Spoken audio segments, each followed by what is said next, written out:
Assalamualaikum everyone. Welcome to the inaugural episode of Muslim Women Invest podcast. I am your host, Dr. Miral Khalil. For people who don't know me and it's the first time you're listening to my podcast, or if you are unfamiliar with what I do, I teach Muslim women and Muslim families how to invest. And I've been investing in the US stock market for the past 10 plus years. I professionally consult with Muslim families, and up to date, I have successfully consulted more than 45 families, Muslim families, who are on their way to create their first $1 million. So I wanted to do something special for our first episode and to get this podcast going and to celebrate this dream come true. I have invited my mentor and a mentor to thousands of entrepreneurs, Amy Porterfield. She is an OG of online marketing and business. And if you don't know Amy, like I did not know her till last year, you're going to hear from her and she's going to blow your mind. You can Google her, Amy Porterfield. She teaches entrepreneurs like myself how to make money online. And so she teaches a framework through her signature course, Digital Course Academy. And I'm a proud alumni of that Digital Course Academy. So much so that I continued her membership. And in there, we are a part of a brilliant group of entrepreneurs who is trying to make this world a better place. Having said so, what are we going to discuss today? When I saw a comment in an online Facebook group that I'm a part of, and it is 10,000 Muslim women strong, people believe that making money online is a scam. And so I thought that bringing Amy to introduce my work and to introduce her work would be the perfect marriage of how this episode should start. Just so that you people know, Amy's going to speak to us about the structure of how to begin making money online. And this is so important because the large majority of Muslim women around the globe are stay-at-home mothers. And imagine the difference it will make into their lives and the kind of role model they're gonna set if they start making money in a halal way just from a skill and a gift they have online. They have the financial freedom, and not only financial freedom, they have the freedom to work from home. We are going to touch on something that is so close to my heart. Is college for everyone? Working with teens, I know that this is a point of contention between children and parents. And so I asked Amy if college is for everyone and if her standard framework would work for teens who want to explore beyond high school, if they want to make money right after high school, even during high school or college. Imagine the kind of flexibility it gives us. And so making money online is not a scam. It's not for influencers. It's not only for people on YouTube. My husband has learned so many things from YouTube, and these people are also trying to increase their shares and increase people to subscribe to their channels because YouTube monetizes their channels if they have enough views. And honestly, it's not similar to YouTube where you're dependent on something else, but Amy teaches us a framework which is literally a step-by-step guide on how to start. If you are stuck in a 9 to 5, how do you want to start? How do you get over your money anxiety? How do you find the idea? What is your gift? How do you get to all of this? And so in her new book, 2 Weeks Notice, which is releasing in 3 days, and yours truly had the chance to read the book, hold the book, It's an awesome resource for everyone. And it's not just to say that it's awesome for, um, white women, because a lot of people are going to come at me and say, why don't we lift, people of color and their voices and their work? I believe as Muslim women and as Muslims, it is our duty to take wisdom from any person who is here to give it to us. And if we listen to her with an open heart, with an open mind, inshallah, she has the ability and the framework to change your mind. If you haven't pre ordered her book, you should go and pre order it right now. Her book is releasing in 3 days. She has a lot of bonuses with that book. It's called 2 Weeks Notice, and it's available on any big retailer. And just as I welcome her in, I want to dedicate this episode to the First Lady of Islam, Hazrat Khadija Raziyallahu anha. Why do I think there's a huge comparison? She was a business tycoon. She was a businesswoman before she married our beloved Prophet Muhammad sallallahu alaihi wasallam. And so she should be a beacon of shining light. The kind of financial freedom she enjoyed in old Arabia as a widow woman is something that we should all think about. And with Amy's framework, I believe that we can get back to our basics, we can get back to our roots. We can find we can find a similar financial freedom, a similar empowerment in Muslim women. And we do not have to live in abusive relationships. We do not have to lower our standards. In fact, we can, like a tide rises, if we rise, we can also make sure that our family, our dependents, also rise with us. And I believe what Sunita Madani from Stacks says, nothing bad happens when women make more money. And I will add, nothing bad happens when Muslim women make more money. And so, without a further ado, let's welcome Amy. Hi, Amy. Welcome to the show. How are you doing? I am so happy to be here. Thanks for having me. So, I don't know if you've known this, but a lot of Muslim women know you. Did you know that? Do you know they follow you? Absolutely not, but it makes me so happy to hear that. Okay. And so, basically, the reason why I called you here too is because a lot of Muslim women who are business entrepreneurs are stay at home mothers. And so, you know how flexible and what an income and time flexibility a online course can provide them, right? Right. So let's jump into the first question that melts into from this topic. And so, what would you say to minority Muslim women who are hungry for financial freedom and can immensely benefit from the flexibility of an online course? And keep in mind, these are women who are stay at home. So this is like perfect, right? Yes, absolutely. It's a perfect opportunity, but that doesn't mean it doesn't come with being really scary. Putting yourself out there, creating content, selling online, all of that comes with a little trepidation or a lot of trepidation and some fear for sure.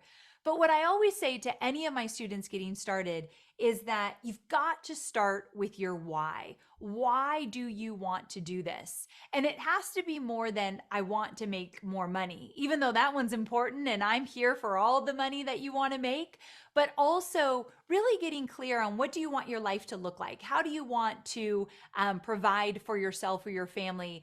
What kind of business owner do you want to be? Really getting clear with your why is going to propel you forward. But what I'll say is that everybody has a business in them. You definitely have opportunities to create a business around. And so ask yourself, where have I gotten results, and who do I want to serve, and how do I want to serve people? These are some of the questions to start asking yourself. But to answer your question, absolutely there are opportunities here. And what I'll tell you is that there aren't enough women of color building businesses online. I would love to see more of that. There's space for you at the table. You are needed, you are wanted. And I think it takes a lot of bravery to be the first to the table. And so I know the courage it takes to get there, but I also know how rewarding it will be when you do. And so my second audience, Amy, are parents who are tussling with their teenagers because they don't want to go to college after high school.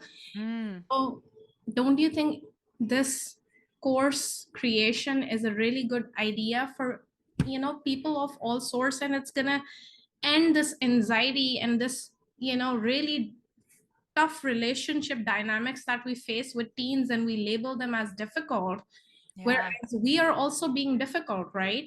uh, Yes. we're not really, we're not accepting their personhood, we're not respecting their personhood, and the scars of teenage and how we deal with them, the teenagers, they stick with them and they destroy relationships. So talk about, is it a good idea? I'm not saying that you're encouraging people to not go to college, but is it a good idea for a teen to, for example, make a course on how to do TikToks, or I don't know, put Pinterest Yeah. worthy item? So I love that you bring this up because I have a son, he's 20 years old, and I wish that I encouraged him to start a business in high school. I think that would have been the most empowering experience for him. He would learn so much about himself and just about what it takes to put yourself out there. And I also believe that college is not for everyone. And, years ago, I probably wouldn't have believed this. I don't think I was in that state of mind when my son went to college.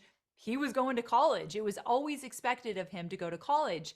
But if he came to me and said, I don't want to go to college, I want to start my own business, I pray that I would have been the type of parent that would have encouraged something like that. Because the education I have gotten over the last 14 years of building an online business is a million times more powerful than I got in college. I went to college. I don't use any of the skills that I learned in college in my online business. However, working my way through building my own business, crashing and burning, things not working out, troubleshooting, decision making in the moment have helped me grow into the type of person I am today. So if you want to grow, if you want to work on yourself, become an entrepreneur, because 80% of entrepreneurship is personal growth, personal development. So I wish that my son had more of that. Absolutely. So my book, 2 Weeks Notice, could help somebody in high school start a business that might end up being their full-time thing out of high school. And so you do know that when we start, there's a lot of anxiety around money, right? We Yes. pay the bills. And so, what if you're scared to quit because you don't think you'll earn enough to support yourself? I mean, talk to Muslim women, talk to parents of teens, and talk to general people, somebody who's hearing you. Yeah. So money anxiety is very real. And I won't discount it, acting like, don't worry about the money, just go for it. I would never do that. And so, and a lot of people feel as though they need to be responsible. So I want to talk really briefly about this word responsible. If you feel as though you need to stay in a 9 to 5 job, or you need to do something specific to make money so that you're responsible, I really do want you to think about what is more valuable to you than being responsible. And what I mean by that is it freedom? Is it time with your family? Is it creativity? Whatever it might be, we've got to get clear on what we value most. And most of us won't put responsibility at the top, because when we're trying to be responsible, we're worried about what everyone else is thinking about us. Are we doing the right thing? Are we being the right type of person? And so responsibility kind of breeds you playing small because you're worried about what everyone else is thinking or saying about you. Now, getting back to the money anxiety, one of the ways to combat money anxiety is to start a side hustle where you can start out slowly. You can build a business slowly by, let's say, you want to make $1,000 a month just to start. And so you look at your expertise, you look where you can offer value, and you put together an offer around that and you put it out into the world. And slowly but surely, you can start to build this side hustle into a full-time thing. But Yeah. it's going to make money for you, which will ease the money anxiety of starting your own business from scratch. So, this is perfect. And I'm going to go off track and ask you something that I think is so important. What was your spouse's role? The reason why Mm, I ask you, and I mean, you've written a book and all of these things that you do, I know Muslim women have an impression where the spouses might not be as supportive. I still think it can work really well because it's from, you're literally sitting in your house and doing everything. Yeah. But what do you say something to the spouse? Say something to their spouses, something that they Okay. can say to their spouse. So I want to say two things about having a spouse. I grew up in a traditional family where my dad made more money than my mom. And I see that in many, many households still to this day. And when your husband makes more money than you, it's easy in your mind to think, well, I don't have to make that much money. And so automatically you're playing small Yeah. because you don't have to be the breadwinner. You can kind of just make it a hobby, or it doesn't really need to have your full attention. Nor sometimes will you get the respect of making it your full thing because you're not the breadwinner. So I want you to start thinking about, even though I might not be the breadwinner of our family, what I'm doing is valuable and it's valid, and I deserve to take the opportunity to do this because I want to provide for myself and my family. And who knows what might happen with this? You might be making more money than your spouse one day, which could easily happen. Now, on the flip side, I want to talk to the spouses. And, I have a husband who has supported me from day one of building my business, but most of my students, their husbands do not support them. They feel as though they are taking time away from their family. When the wife is working on the business, it's taking away from the family. Or they feel like this should just be a hobby, or why are you doing this? And I want to tell you that a happy wife is a happy life. And so if you could encourage your spouse to go after her dreams, do what she wants, build her up, make her believe that you believe in her as much as she does. Sometimes my husband had to believe in me more than I could believe in myself because I doubted myself every step of the way.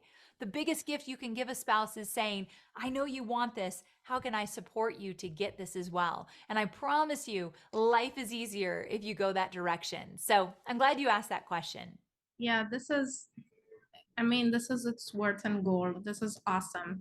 And so, what are some of the first steps somebody starts, or takes, and then how do you know an idea is gonna survive? If it's Yes. a legit idea. Such a great question. So, one of the first steps you could take, and how to know if you have a good idea for a business or if you have no idea and you need some help, I created something called the sweet spot. And there's 4 quadrants with the sweet spot. So, I'll walk through them really quickly. The first quadrant is you're going to look at where you've gotten results for yourself or for somebody else, whether it be in your personal life or if you do have a job, in your job. Just look at your past and say, what do people ask me about? What do they want help with? Where have I gotten results for myself that I could teach someone else how to do that? That's where you start. And you only need a 10% edge. You only need to be 10% ahead of those that you serve so you can show them the way. You don't need more education. You don't need more certification. You have knowledge and skill sets that could create a business. I promise you, everyone does. Now, the second quadrant is to look at who you want to serve. How do you want to help them? And ask yourself, if I had to make an educated guess, what might they be challenged with? Where is their pain points? What do they desire? Because you want to align their challenges with how you can serve them, the solution. So those two things should align so you can create a business around helping people get the solutions and results they want. Now, the third quadrant is to ask yourself, where are people spending money related to the business I want to create? Are there books, podcasts, digital courses around these topics? Are people spending money to learn about the things that you want your business to be about? If the answer is yes, that is a good thing. Right about now, people will say, well, what I want to do, other people are already doing it. There's really big names in my industry that already are doing it. There's no room for me. There's over 7 billion people in this world. I promise you there is room for you at the table, but it's going to take a lot of courage to just get started, even though there's other people that are doing it, maybe even right now, better than you are. That is no excuse not to get started. So it's a great validator if people are already doing it, because that means they're making money at it, and so can you. The fourth and final quadrant is what makes you happy, what lights you up.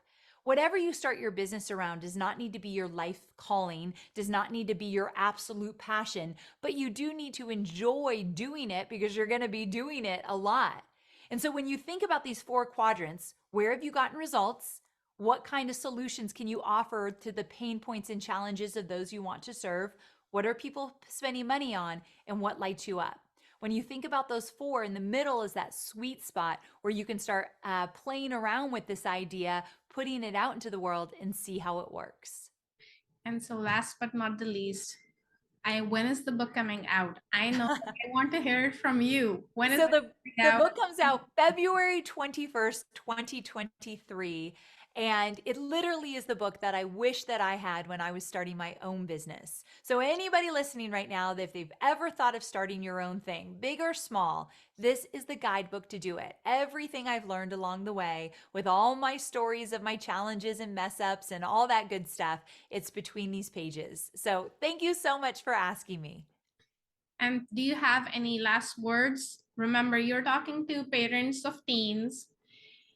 I am going to just throw in something. Honestly, with all the student loan debt and all the calls that I've gotten over the past years, if I want it forgiven or not, I don't have any student debt, but I was reading your book and it just struck me that if people encourage others like you do to monetize on stuff that we are, people are always soliciting us for free advice, right? You're right. And if we had only monetized it and not shamed people, that it should always be free advice, there wouldn't be less student loan debt, right? They could Right. have probably paid their way through college. And so that's the Absolutely. perspective of looking at it, right? It's such a great way to look at it. Again, college isn't for everybody, it's not always the answer. And also, there are opportunities that literally you don't even know are available to you yet until you get going. So I think when you said, is there anything else I want to leave people with? It's this idea that action creates clarity. The only way to know what's right for you, what direction you want to go, how you can move forward is to get into action. Start posting on social media. Start talking to people that you want to work with. Start floating your ideas out there, and that kind of action will lead you to what your next step should be, which might be to read 2 weeks notice and get the guidebook for how to get started. So we are gonna have a book club. We're gonna read your book. We are 50 people strong. And I want to thank you, and I want to really congratulate you on everything that you've done. I know it was your birthday yesterday. Again, happy birthday. Thank you. I want to offer you this. I know you have a book club. I think you said 50 women, mostly Muslim women, right? In your book All of club? them. All of them. Okay, so let's do this. Once the book comes out, let me come into your book club. Let me do a Q&A for the group, and let me just thank them for being a part of the book club, and maybe I can answer some questions that they might have. What do you think? God, Amy. Let's do it, okay? Makes me feel I don't want to say X-rated words, but you just I think it would be really fun. So let's stay in touch. Once the women get through most of the book, let's do a Q&A. I would love to join you all. Okay, perfect. Thank you. Okay. Me. You're so welcome. Thank you, friend. And just like that, we're back. I hope you enjoyed the inaugural show of Muslim Women Invest. How did you like Amy? I really would like to hear comments and feedback. I would love for you people to participate. It's honestly encouraging to me to see if it has benefited you. It would also encourage me to improve if you guys would give me some feedback. Go and rate the podcast.